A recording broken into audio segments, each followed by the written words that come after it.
Slovakiyanın paytaxtı Bratislavadayıq. Prezident İlham Əliyev bu ölkədə rəsmi səfərdədir. Azərbaycan və Slovakiya arasında 30 ilə qədər davam edən diplomatik münasibətlər indi yeni istiqamətlərlə zənginləşdirilir. Ələlxüsus enerji sahəsində əlaqələr əməkdaşlığa yeni tonus qazandırır.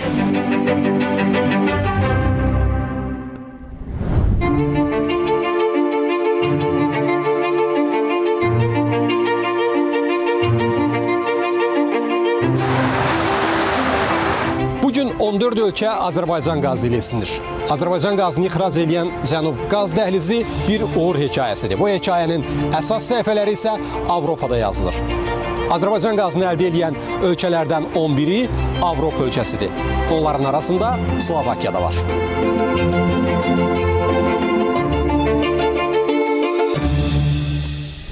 Türkiyə, Gürcüstan, İtaliya, Yunanistan, Bolqarıstan, Rumıniya, Macarıstan, Serbiya, Sloveniya, Xorvatiya, Şimali Makedoniya, Ukrayna və Suriya ilə yanaşı ötən ilin dekabrından etibarən Slovakiyada Azərbaycan qazının alıcıları sırasına qoşulub. Bu vaxta qədər Slovakiya Ukrayna üzərindən keçməklə Rusiya qazını əldə edirdi. Bu tranzit xəttin adı qardaşlıq adlanırdı. İndi təbii ki, qardaşlıqdan əsər, əlamət yoxdur. Və üstəgəl bu müqavilənin müddəti 2024-cü ildə sona çatırdı və digər Avropa ölkələri kimi Slovakiyada alternativ axtarışındaydı və bu vəziyyətdə Azərbaycan ən etibarlı tərəfdaş ola bilərdi və oldu da.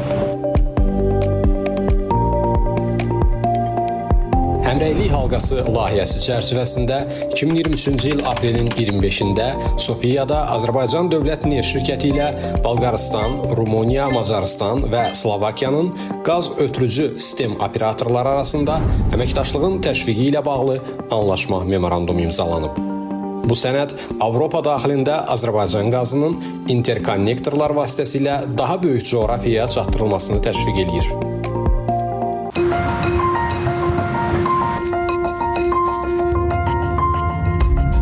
2024-cü ildə Bakı və Bratislava arasında imzalanmış strateji tərəfdaşlıq haqqında bəyannamə tərəflərin əlaqələrə verdiyi önəm ifadə edir. Prezident İlham Əliyevin bu dəfəki səfərinin isə ikitərəfli əlaqələrdə yeni səhifə açacağı şübhəsizdir.